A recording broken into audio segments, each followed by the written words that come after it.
राधे राधे अनुज भैया। राधे राधे। अगले 4 महीने जो स्टार्ट हो रहे हैं तो भगवान विश्राम पे जा रहे हैं, ऐसा कहा जाता है।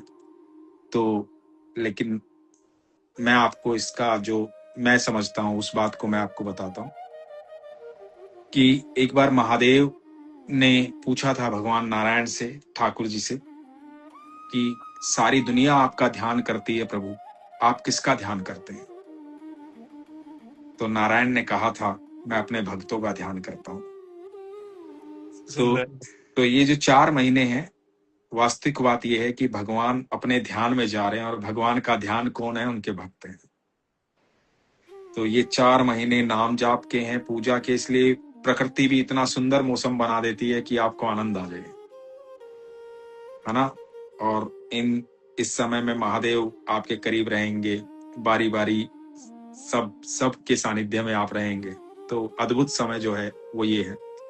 और अब मैं नवीन से आपको इंट्रोड्यूस करवाता हूँ। नवीन जो है बहुत ब्लेस्ड हैं ईश्वर की कृपा से, और नवीन जो है बहुत अच्छा लिखते हैं, बहुत अच्छा बोलते हैं, और वो जो लेखनी इनकी है वो एक एक शब्द जो है वो स्वयं भगवान का दिया हुआ है, ठाकुर जी का, राधा रानी का दिया हुआ है। और बहुत स्नेह है इनके हृदय में भगवान के प्रति, और भगवान को भी बहुत स्नेह है इनके प्रति।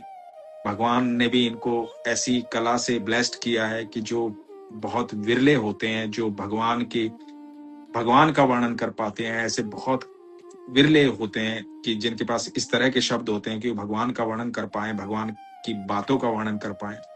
तो नवीन, मैं चाहूंगा कि पहले आप ही बताएं अपने बारे में ज्यादा, तो लोग समझ पाएंगे।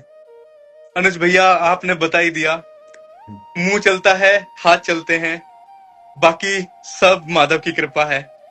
क्या बात उन्होंने चुना तो बहुत भाग्यशाली समझता हूँ जी। और इस बात से कहना चाहूंगा कि एक इंसिडेंट याद आ गया, आपने जो जिक्र किया जी कि माधव ठाकुर जी की कृपा से, माधव की कृपा से क्या नहीं होता और क्या होता है उसको समझना है। तो मैं एक इंसिडेंट बताता हूँ जी कि आज के युग में अगर बर्बरिक जो हैं, जिन्हें माधव ने खाटू श्याम बनने का वरदान दिया और खाटू श्याम के नाम से पूजे जाते हैं, बहुत सारे भक्तों की मनोकामनाएं पूरी होती हैं, उनकी जुबानी सुनाता हूं आपको कि वो क्या कहते हैं। वो कहते हैं कि माधव थे जो उस दिन आकर रोक सके संहारक को, वरना मैं तो पलक झपकते बंद करता महाभारत को। एक तीर से सेना मरती, एक तीर से महायोद्धा, एक तीर में आकर गिरते बचे हुए बाकी योद्धा।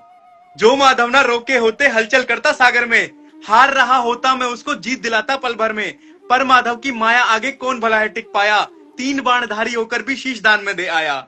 भ्रम न पालो दुनिया वालों, भ्रम न पालो दुनिया वालों, बच लो मैं की मिथ्या से। जो कुछ होता है इस जग में सब माधव की इच्छा से।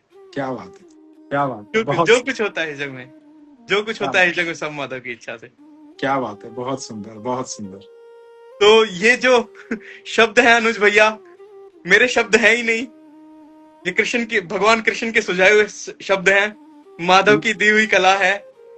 उन्होंने मुझे माध्यम बनाया, बस इसके लिए बहुत प्रसन्न हूं और मैं लिखता रहूंगा अंतिम सांस तक। बस यही इच्छा है कि इसी तरह से माधव का गान करता रहूं, बखान करता रहूं। शायद इसी में मेरा जीवन जो है वो सफल हो जाएगा।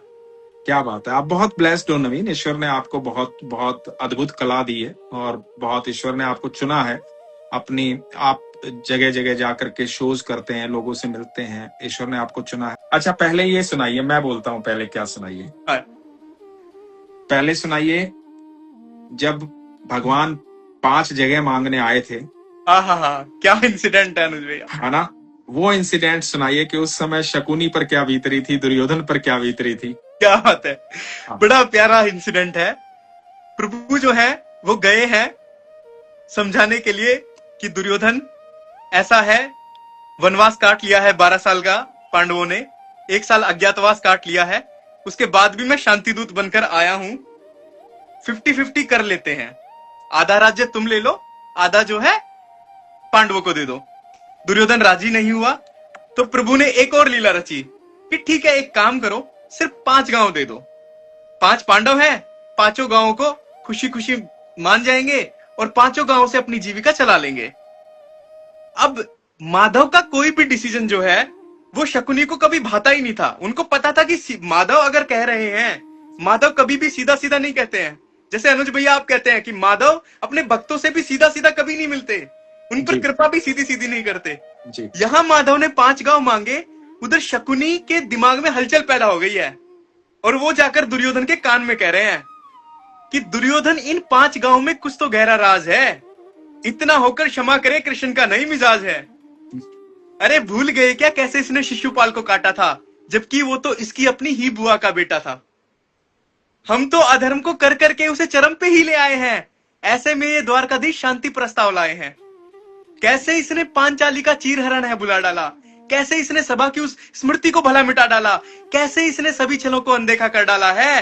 होना हो कुछ पका रहा अंदर ये जरूर गवाला है। क्या बात है। होना हो कुछ पका रहा अंदर ये जरूर गवाला है। मुझे तो लगता है कि अब ये असली रंग दिखाएगा, पूर्ण सभा पर अपने मन का माया चक्कर चलाएगा। इसीलिए तुम बिन सोचे कुछ भी निर्णय पर मत आना, वरना हमारे हाथों में एक गांव भी नहीं है रह जाना। क्या बात है। तो दुर्योधन कह रहा है कि मामा श्री तुम कृष्ण से डरकर क्या नाप शनाप बकते हो, इस गवाले से लड़ने का इतना ही साहस रखते हो। नहीं है हिम्मत तुम में तो तुम कक्ष में जाकर सो जाओ। मैं दुर्योधन हूं दुर्योधन, युधिष्ठिर जैसे मत बहलाओ। हो गया शकुनी जाकर के एक कोने में चुपचाप खड़ा, यही समय था हस्तिनापुर को आखिर में जो भारी पड़ा। तो याद रहे तुम अधर्म साथ जो लेकर हो चलने वाले, निश्चित है कि माधव तुमको क्षमा नहीं करने वाले। क्या बात है, क्या बात है, क्या बात है कि माधव तुमको क्षमा नहीं करने वाले। क्या बात है। बहुत सुंदर। ये संदेश सबके लिए है, ये संदेश सबके लिए है। माधव किसी को क्षमा नहीं करते हैं, इसलिए कहा जाता है कि कर्म वही करो जो तब तुम्हारे पास लौट के आए तो तुम्हें ज्यादा दिक्कत ना हो, क्योंकि वहां सब कुछ हर चीज का हिसाब है। अनुज भैया कर्म से 2 लाइनें याद आ गई माधव पे है बिल्कुल। कि कर्म करे जा ए मानव, परिणाम से क्यों घबराता है, जब उसकी मर्जी होती है तो काल स्वयं झुक जाता है। क्या दशा बिगाड़ेंगे तेरी ये ग्रह और नक्षत्र निकर, तू जिसकी पूजा करता है सब है उसके मुख के अंदर।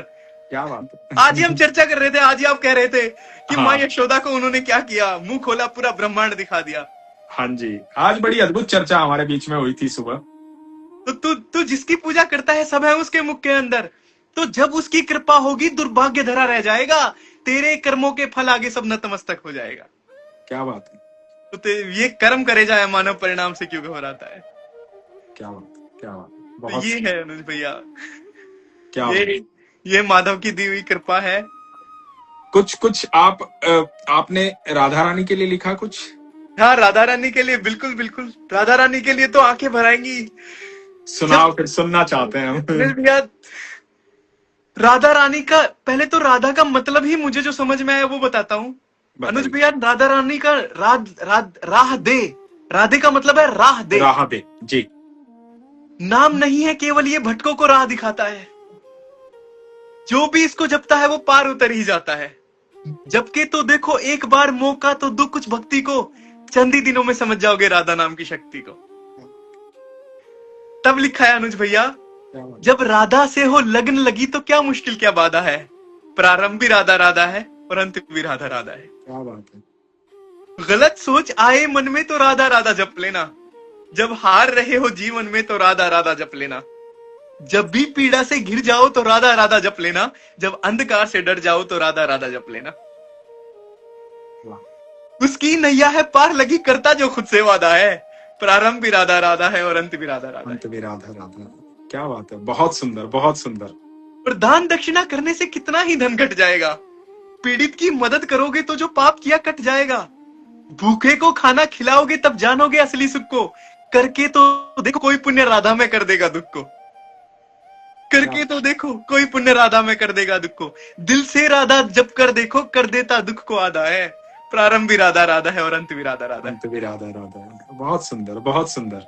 और अनुज भैया एक ठाकुर जी के साथ राधा कृष्ण कृष्ण राधा कहते ही मन भर जाता है, मैं अज्ञानी मुझको तो बस एक यही मंत्र अब आता है, हर सांस पे राधा लिख डालो ये जीवन का उच्चारण है, इस कलयुग में बस मुक्ति का राधा ही एक निवारण है। क्या बात है, क्या बात। कलयुग में बस मुक्ति का राधा ही एक निवारण है, जितना शब्दों में भाव छुपा मन में उससे कहीं ज्यादा है, प्रारंभ भी राधा राधा है और अंत भी राधा राधा है। वाह, प्रारंभ भी राधा राधा है और अंत भी राधा राधा। वाह, बहुत सुंदर। आपने अनुज भैया आपने ना आज मुझे जो बताया, जो भी मुझे मेरी आपसे इतनी सारी बातें हुई, ऐसा लग रहा था कि कुछ अधूरा है, शायद वो ज्ञान अधूरा है। आपसे मिलने के बाद ऐसा लग रहा है कि नहीं, अधूरा नहीं है, तुम सही दिशा पर हो। बिल्कुल तुम आप सही सही दिशा। दिशा पे हैं नमन। बहुत बहुत ब्लेस्ड हो आप, बहुत सही दिशा पर हो, और ईश्वर ने चुना है आपको। और क्योंकि साधारण नहीं होता शब्दों को इस तरह से पिरोना, इतनी खूबसूरती से बयान करना, बिल्कुल साधारण नहीं होता, और बड़ी असाधारण बात है ये। और बहुत सुंदर, आप बहुत ब्लेस्ड हो, ईश्वर की कृपा आप पर बनी रहे। तो जब आप आज आए थे मिलने के लिए, तो मुझे बड़ा अच्छा लगा था कि मैं एक ठाकुर जी के एक अनन्य भक्त से मिल रहा हूँ, मैं राधा रानी के एक भक्त से मिल रहा हूँ। भैया, मैं भी इसी भाव से आया था। मैं इस भाव से आया था कि माधव ने मेरे मेरे लिए एक रास्ता खोला है। और सच कहूं, मैं अकेला ही नहीं, मैं तो ये कहता हूं कि आपसे बात करने के बाद किसी भी भक्त को किसी भी तरह की कोई भी समस्या हो, वो बस एक बार आपसे बात कर ले। किसी भी तरह की समस्या हो, चाहे जीवन की कोई भी समस्या हो, आपके पास हजारों हल हैं। अनुज अनुज भैया, ऐसा लगता है साक्षात माधव आप में बोलते हैं।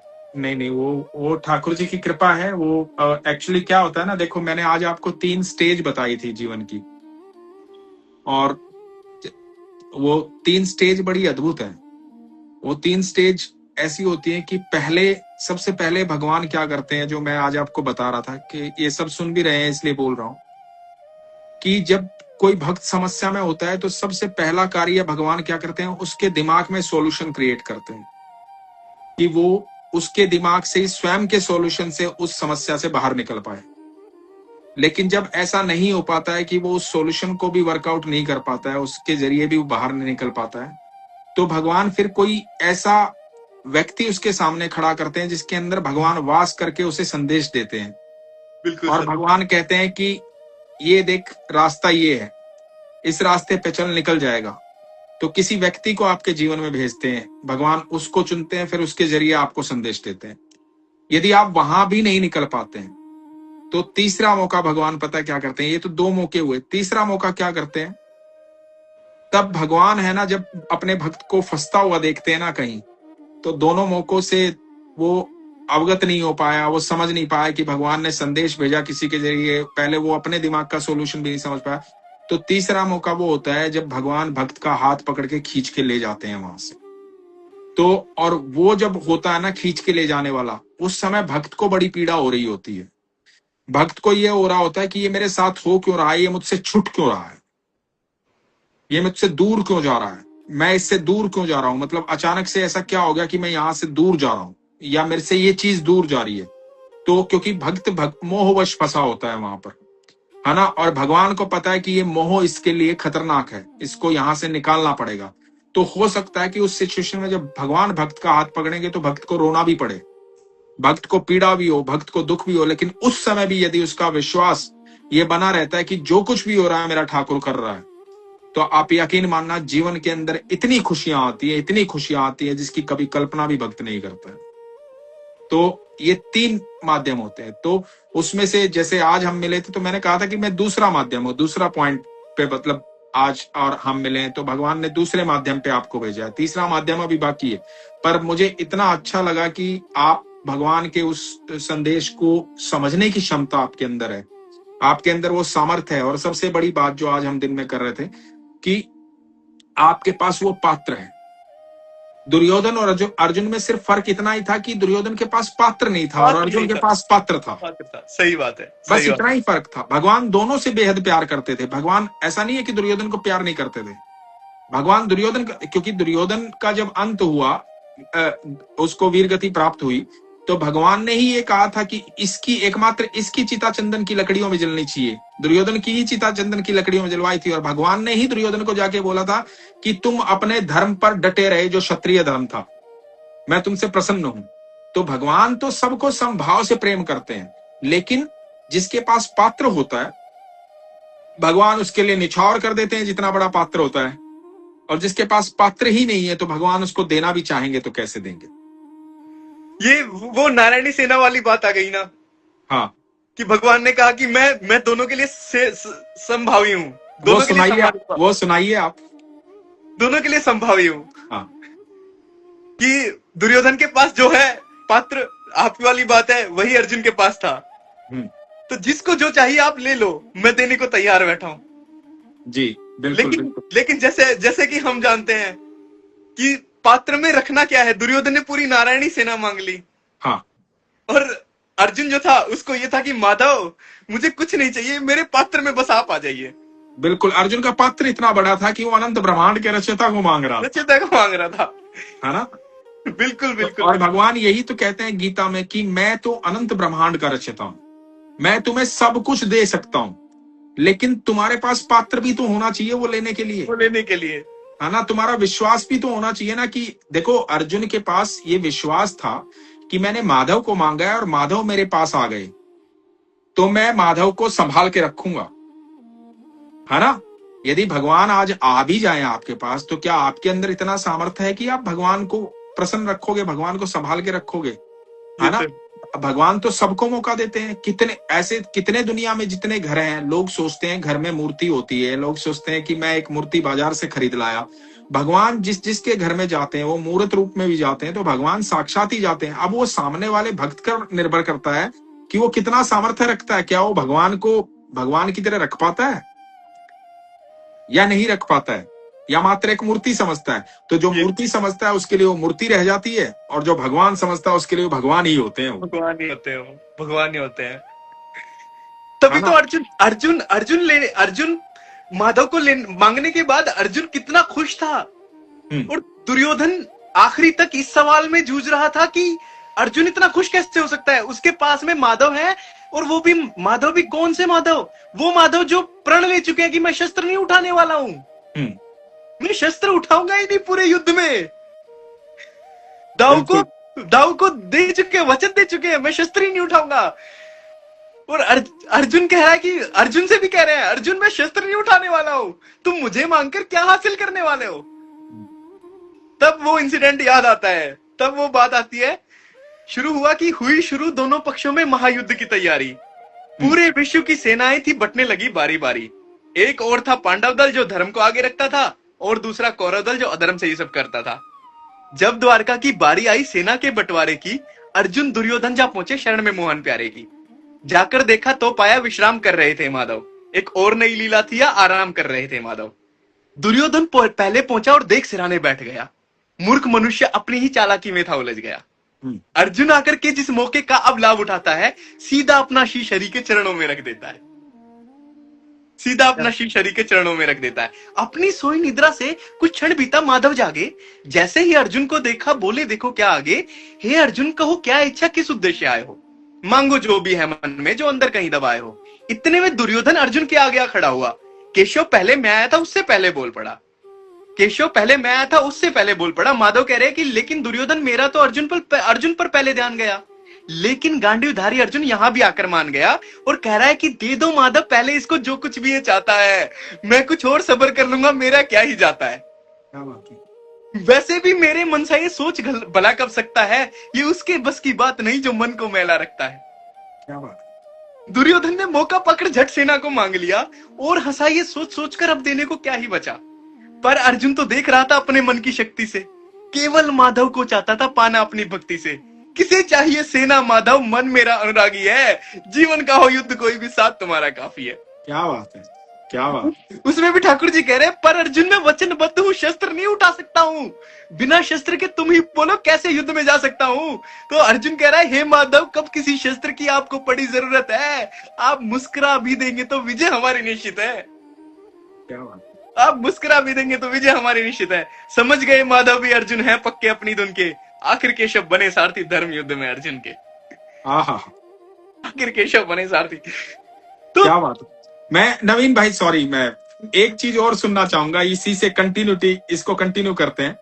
मुझे वो सुनाइए जिस समय भगवान सारथी बने हैं और युद्ध के मैदान में अर्जुन है और पहला क्षण है, तो अर्जुन जो बोलता है भगवान को, अर्जुन जो है विचलित हो रहा है। हाँ, और अर्जुन विचलित हो रहा है और दोनों तरफ की सेनाएं खड़ी हैं, एक तरफ पांडवों की सेना खड़ी है, एक तरफ कौरवों की खड़ी है। हाँ, अब अर्जुन कहना शुरू करता है और उसके बदले में माधव क्या कहते हैं वो सुनना। अर्जुन बोलता है, अर्जुन कहना शुरू करता है कि एक सेकंड, हाँ अनुज भैया लाइनें थी। माधव ने अब वक्त देखकर शंखनाद का किया इशारा। गांडीवधारी ने भी अपना संचित किया सामर्थ्य सारा, पर अपनों को देख सामने मन ही जैसे टूट गया। गांडीवधारी के हाथों से उसका गांडीव छूट गया। ये कैसी विवशता है माधव जो मुझको खाए जाती है। शस्त्र उठाने की मुझ में जो हिम्मत ही नहीं आती है। कांप रहे इन हाथों से भला कैसे शस्त्र उठाऊं मैं। सभी सामने अपने हैं तो किस पर तीर चलाऊं मैं। सभी सामने अपने हैं तो किस पर तीर चलाऊं मैं। इतनी हिम्मत नहीं है माधव पिता मैं पर वार करूं। जिन हाथों में पला बड़ा हूं उन पर मैं प्रहार करूं। द्रोण गुरु को देखो माधव जिनसे जाना कौन हूं मैं। दुनिया का सर्वश्रेष्ठ धनुर्धर उनकी ही तो देन हूं मैं। एक लवे से गुरु दक्षिणा केवल मेरी खातिर थी। किसे पता ये सब कुछ करके क्या उनके दिल पर बीती। और भी कितने अपने हैं किस किस को रण में भूलूं मैं। अंतर मन है विचलित मेरा दिल करता है रोलूं मैं। नहीं चाहिए ऐसा राज्य जो अपनों के खून से आए। इससे तो अच्छा होगा कि मेरे तली जमी फट जाए। अपने कुल का कर विनाश में कैसा स्वर्ग पालूंगा। इससे तो अच्छा माधव मैं भीख मांग कर रह लूंगा। इससे तो अच्छा माधव मैं भीख मांग कर रह लूंगा। अच्छा, माधव के सामने जैसे ही अर्जुन ने शस्त्र छोड़ा है, माधव ये सब देख के अर्जुन का रथ आगे लाते हैं और अर्जुन को धर्म विषय में देखो क्या समझाते हैं। ये देह तुम्हारी है जो कि ये कहां तुम्हारी अपनी है। तुम नए जन्म को पाते हो ये वस्त्रों जैसी बदलती है। जब नहीं तुम्हारा है कुछ भी तो सुख दुख का अनुभव किस पर। हर युग का है बस यही सत्य केवल है आत्मा अजर अमर। तो मैं कहता हूं सुनो पार्थ तुम केवल अपना कर्म करो। है युद्ध तुम्हारा कर्तव्य उस लड़कर उसे अपना धर्म करो। है भ्रम तुम्हें सब अपने हैं। है भ्रम तुम्हें सब अपने हैं उस भ्रम पर तीर चलाओ तुम। है धर्म तुम्हारे साथ खड़ा धर्म पर तीर चलाओ तुम। क्या बात है धर्म तुम्हारे साथ खड़ा धर्म पर तीर चलाओ तुम। तो जैसे अनुज भैया आपसे जैसे बात हो रही थी, आप बता रहे थे कि हम जीवन में इसी तरह से शस्त्र छोड़ देते हैं। कहते कि माधव ये सिचुएशन मेरे से, मैं विवश हो गया हूं, मुझसे नहीं संभल रही है। लेकिन माधव क्या कह रहे हैं, माधव एक ही बात है पूरी की पूरी। यहाँ पे अर्जुन को क्या कहा, उन्होंने वही कहा, कर्म है तेरा लड़ना, कर्म नहीं छोड़ना है, तेरा धर्म यही है और तुझे अपना धर्म निभाना ही पड़ेगा। अगर तू अपना धर्म नहीं निभाना चाहता तो मत निभा, उसमें भी मैं कुछ नहीं कहूंगा, उसमें भी मैं तेरे साथ हूं, मना नहीं है। लेकिन अगर तू चाहता है कि तू अपने आप को साबित करना चाहता है कि हाँ तू मेरा अनन्य भक्त है, जैसे कि आप कहते हैं, तो तुझे ये युद्ध लड़ना पड़ेगा अर्जुन। बिल्कुल बिल्कुल। देखो यहाँ पर है ना, भगवान इतना बड़ा संदेश दे रहे हैं पूरी दुनिया को, है ना। बहुत बड़ा संदेश है इस वाक्य में। आप सोच के देखो, मतलब इसकी इमेजिनेशन करके देखो कि एक व्यक्ति जो है वो इतना अच्छे स्वभाव का है, इतने अच्छे स्वभाव का कि उसके सामने उसके दुश्मन खड़े हैं और वो मोहवश, उसके अंदर मोह जागृत होता है कि मेरे सामने पितामह भीष्म खड़े हैं, मेरे सामने गुरु द्रोण खड़े हैं, है ना। ऐसे ऐसे लोग खड़े हैं जिन्होंने उंगली पकड़ के चलना सिखाया है, ऐसे लोग खड़े हैं जिन्होंने गांडी उठाना सिखाया है, तीर चलाना सिखाया है। इस प्रकार के लोग मेरे सामने खड़े हैं, ठीक है। और वो जानता है कि वो इतना सक्षम है कि वो युद्ध करेगा तो जीत भी सकता है।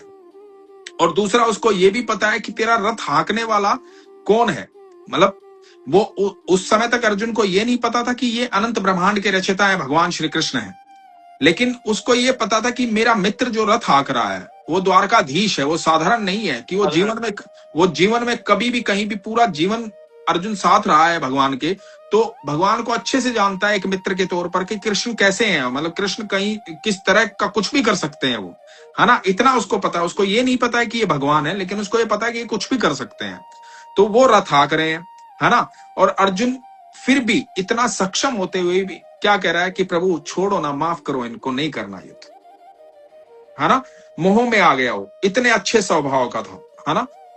वहां भगवान क्या कह रहे हैं, वहां भगवान कह रहे हैं कि अपने कर्तव्य को याद करो। तो जीवन में कई बार ऐसा होता है कि हम मोहवश इतने फंस जाते हैं कि अपने कर्तव्य को भूल जाते हैं, और हमारा कर्तव्य जो है वो हमेशा हमेशा हमें याद रहना चाहिए, है ना।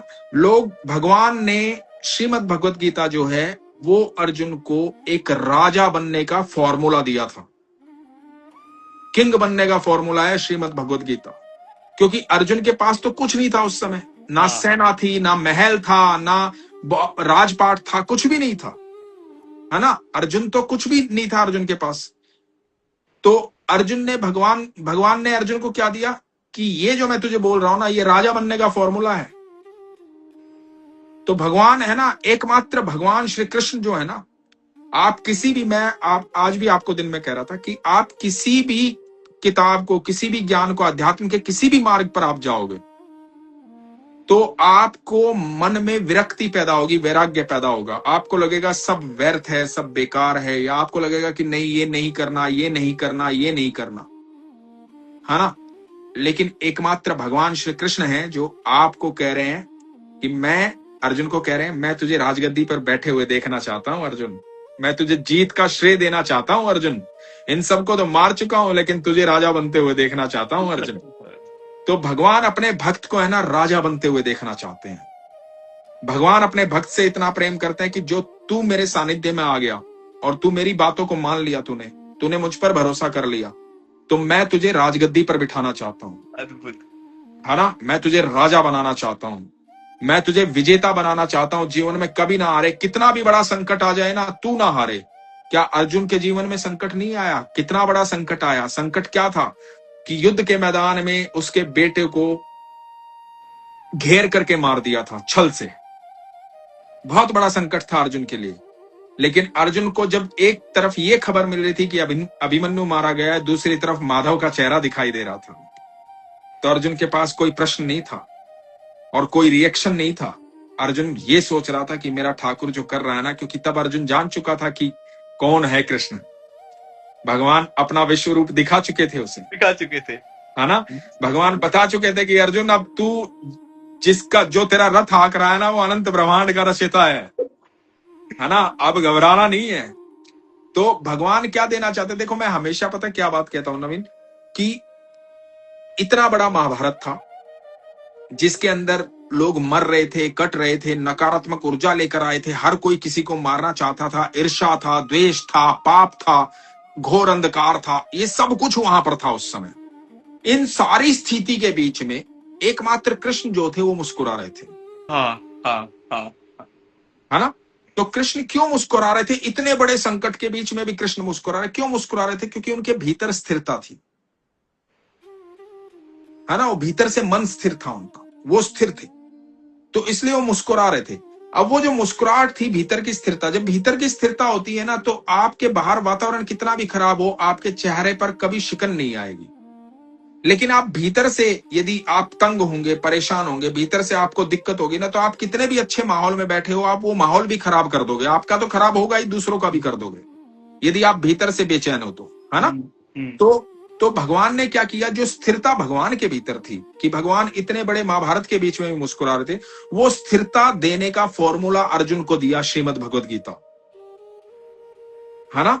कि ये श्रीमद् भगवद गीता यदि तूने अपने भीतर उतार ली, तो महाभारत कितना ही बड़ा हो, तेरे चेहरे पर मुस्कुराहट रहेगी। संकट कितने भी बड़े आ जाए, तेरी मुस्कुराहट कोई छीन नहीं पाएगा, कोई नहीं छीन सकता। यही वजह है कि उसके बाद पूरी महाभारत में अर्जुन कहीं पर भी विचलित नहीं हुआ, कहीं विचलित नहीं हुआ, कहीं विचलित नहीं और हुआ। ये अर्जुन के जरिए भगवान ने सारी मानव जाति को दिया, सारी सृष्टि को ये संदेश दिया कि जब तुम मेरे सानिध्य में आओगे, मेरी जो मैंने बोला है श्रीमद् भगवद गीता, उस पर विश्वास करके उस पर आगे चलोगे, उसका पालन करोगे, तो जीवन में कितने ही बड़े संकट आ जाएं, आपके चेहरे से मुस्कुराहट नहीं जाएगी। बिल्कुल बिल्कुल। फिर आपको जब समर्पण हो जाएगा ना, तो समर्पण ऐसा होता है, वो आनंद ही आनंद होता है। कभी फिर किसी दुख की क्षमता नहीं होती आपको आके हिला जाए। ये तो है, ये तो है ना। तो प्रभु ने इतना बड़ा फॉर्मूला दिया है हमें श्रीमद् भगवद गीता। ये तो है अनुज भैया। तो बड़ा आनंद आया नवीन भाई आपसे इतने सुंदर सुंदर वाक्य सुन के। अनुज भैया मैं आपसे बात करके तृप्त हो गया। अरे प्रभु, ये संभाव है, हम सब ठाकुर का परिवार है। अब ठाकुर क्या करते हैं कि परिवार में सबको परिचित करवा देते हैं एक दूसरे से। तो बड़ा आनंद आया आज मुझे, आपसे मिलके भी बड़ा आनंद आया था, और फिर आज आपने सुनाया तो बड़ा अच्छा लगा। तो ईश्वर आपको बहुत प्रसन्न रखे नवीन। मैं ठाकुर जी से हमेशा प्रार्थना करूंगा कि आप हमेशा खुश रहें। मैं हमेशा प्रार्थना करूंगा अनुज भैया, जब भी कोई इंसान बहुत ज्यादा विचलित हो, बहुत ज्यादा परेशान हो, बस एक बार उसे आपसे किसी तरह से बात करने का मौका मिल जाए, एक बार वो आपसे जरूर चर्चा कर ले, मैं इतना जानता हूं कि उसे जीवन का असली अर्थ समझ आ जाएगा। ये प्रभु कृपा है। वो भी फिर वो मैं कह रहा हूँ वो भी उन्हीं की व्यवस्था है। मतलब वो सारी उन्हीं की व्यवस्था, सब कुछ उन्हीं का है, अपना कुछ नहीं है। हम सौभाग्यशाली हैं, हम इस चीज का, जैसे अर्जुन को भगवान क्या कह रहे थे कि मैं तुझे जीत का श्रेय देना चाहता हूं, तो ये श्रेय भगवान हमें दिलवा रहे हैं। ये उनकी कृपा है, उनका प्यार है हमारे प्रति कि ये ये श्रेय तो हमें दिलवा रहे हैं। वरना हम इतने ना तो इतने ज्ञानी हैं, ना उस तरह की नॉलेज रखते हैं, ना इस तरह का कुछ है। हम तो साधारण जीव हैं, जैसे सब हैं वैसे हम हैं। लेकिन ये प्रभु की कृपा है, जैसे वो चाहते हैं कि नहीं मेरा बच्चा है और मैं चाहता हूं इसको श्रेय देना, तो ये प्रभु वो कर रहे हो तुम कन्हैया मेरा नाम हो रहा है, बस वही है। बिल्कुल बिल्कुल, ये तो है अनुज भैया। है ना? तो बड़ा आनंद आया नवीन भाई, खुश शुक्रिया रहिए अनुज जल्दी। भैया। कल कल के लिए मुझे एक शो मिला है, और ओके। हाँ, हैबिटेट में मेरा एक शो होने वाला है। और आपको बताऊं, बड़ी मतलब आप आपसे आपको मैं बता भी नहीं पाया, अभी रिसेंटली माधव ने कृपा करके मुझसे गोवर्धन लीला लिखवाई है। हाँ हाँ हाँ। और क्या लिखवाई है अनुज भैया, क्या उसकी दो चार लाइनें सुना सकते हैं बिल्कुल आप? बिल्कुल सुनाना चाहूंगा, बिल्कुल बिल्कुल, सुनाना चाहूंगा। सुनाइए सुनाइए। बहुत सारे लोगों को अनुज भैया पता नहीं है कि गोवर्धन लीला जो हुई थी उसके पीछे की कहानी क्या है। अब जब माधव की इतनी सारी चर्चाएं हो रही है तो मैंने कहा इसको भी एक बार तो सुर्खियों में लाना बनता है। बिल्कुल बिल्कुल सुनाइए। तो उसकी दो लाइनों की शुरुआत करता हूं कि इंद्रदेव प्रकोप करे, रुके नहीं बरसात, माधव तब लीला रचे गोवर्धन ले हाथ। माधव तब लीला रचे गोवर्धन ले हाथ। इंद्रदेव की ब्रजवासी हर साल ही पूजा करते थे, और बदले में इंद्रदेव दिल खोल के वर्षा करते थे। एक दिन सबको पास बुला मेरे कान्हा ने समझाया कि इस पूजा को देख मेरे मन में एक विचार आया। माना इंद्रदेव यहाँ पानी जमकर बरसाते हैं, पर गोवर्धन पर्वत से भी तो कितना कुछ हम पाते हैं। भोजन चारा हर ब्रजवासी उसी जगह से लेता है, जो जीवन यापन करने में बहुत जरूरी होता है। ऊपर से अपनी गैया ये दूध कहां से लाती हैं, जब गोवर्धन पर्वत पर ये हर शाम चराई जाती हैं। जब ऐसा है तो क्यों ना हम इस पूजा में बदलाव करें, गोवर्धन पर्वत के आगे समर्पित अपने भाव करें। तो इंद्रदेव को अब से बस केवल हम भोग लगाएंगे, बाकी पूजा की मुख्य जगह गोवर्धन पर्वत को बिठाएंगे। इंद्रदेव ने सुना तो ये वो क्रोध से पीले लाल हुए, जमकर लगे बरसने और फिर गुस्से में बेहाल हुए। कहा नहीं किस और वहां इंद्रदेव ने पानी भर डाला, कुछ ही घंटों में पूरी नगरी को जलमग्न कर डाला। बस यहीं से मेरे माधव की आकर के लीला शुरू हुई। इंद्रदेव के अहंकार पर उन्होंने थी लीला रची। सब ब्रजवासियों को साथ लिया और पहुंच गए गोवर्धन पर। सब डरे हुए थे, बारिश से भीगे कपड़े सबके तन पर।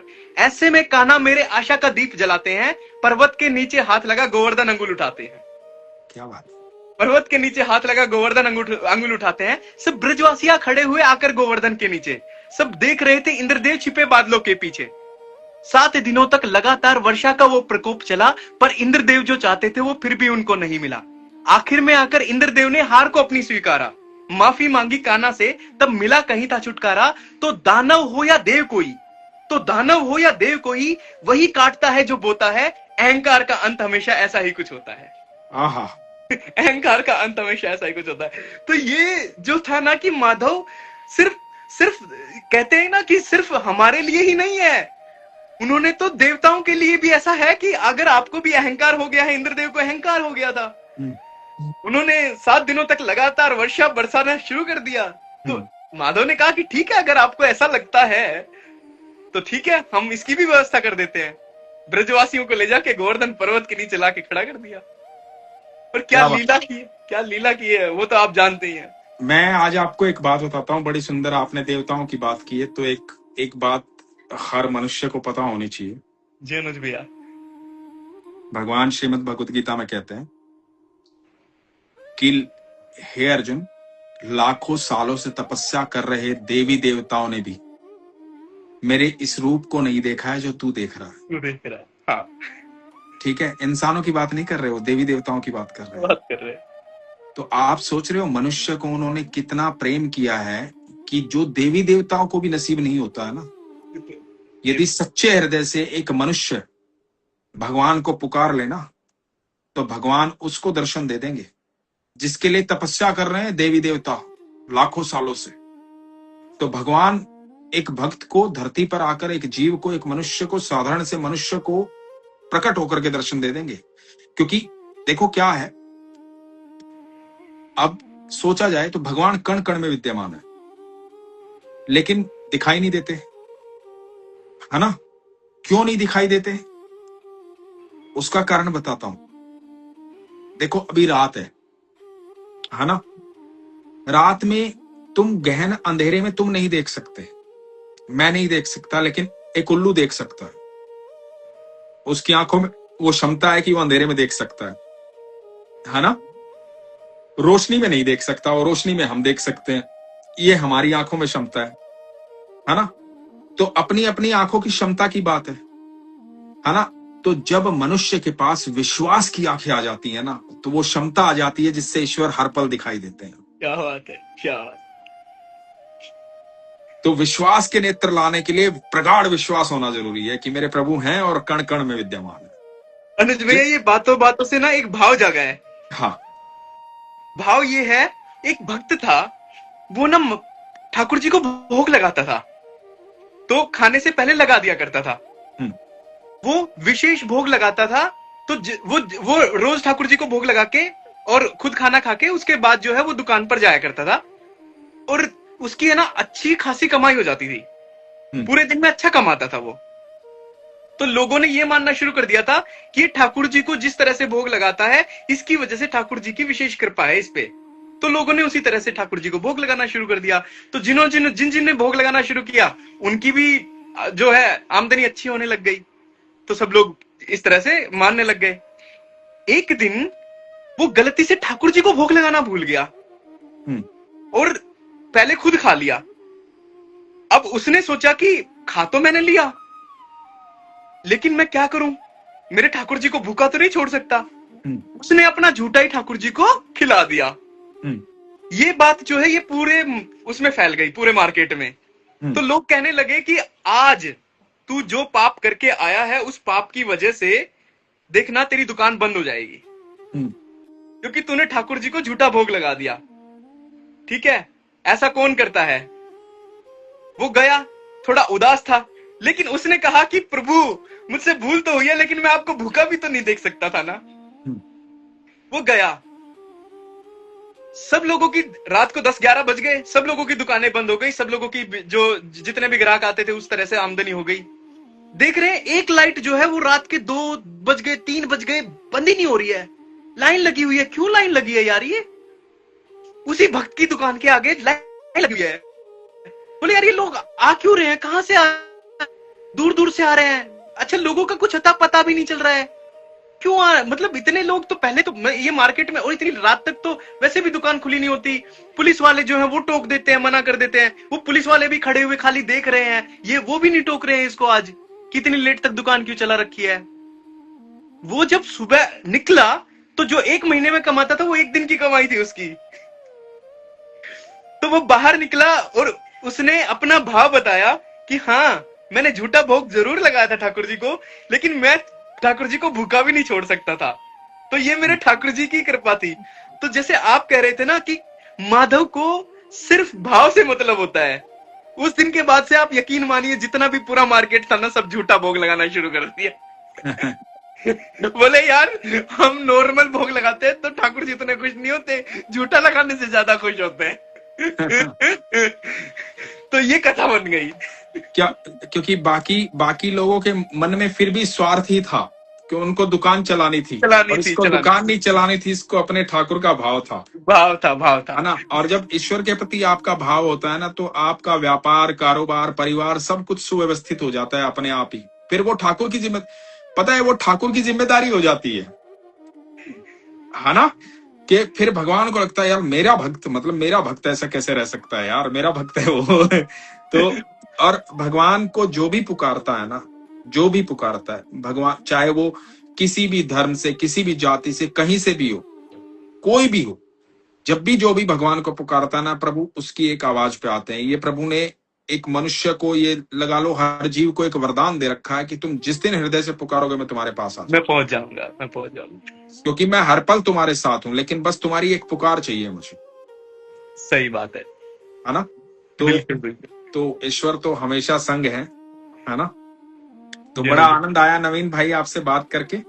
मुझे भी बहुत आनंद आया अनुज भाई, बहुत सारे सवालों के आज हल मिले, आपसे बात करके बहुत अच्छा लगा। और मैं सच कहूं तो मैं अभी बहुत नादान हूं, इतना ज्ञान नहीं है, लेकिन भाव, मन इतना साफ रखा था, इतना साफ रखा था, जैसे कि आप कह रहे हैं कि ठाकुर जी की कृपा है, माधव की कृपा है। मैं इतना कह सकता हूं आज आपकी इस सेशन में, भाव साफ रखना, माधव की कृपा अपने आप बन जाएगी।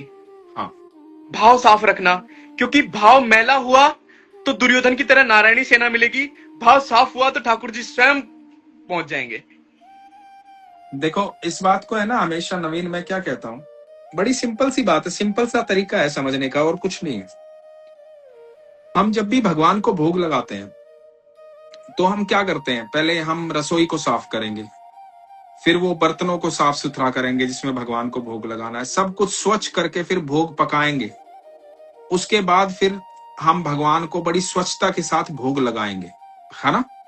तो सारी चीजों में हमने किस चीज का ध्यान रखा है, स्वच्छता का, सफाई का, सफाई है ना। हाँ, कुछ भी अशुद्ध ना हो, सब कुछ शुद्ध हो, शुद्ध हाँ, ये ध्यान रखा है ना हाँ। भगवान को भोग लगाते हुए। मैं क्या कहता हूं, भगवान को आपके शुद्ध कर्मों का भोग लगाओ,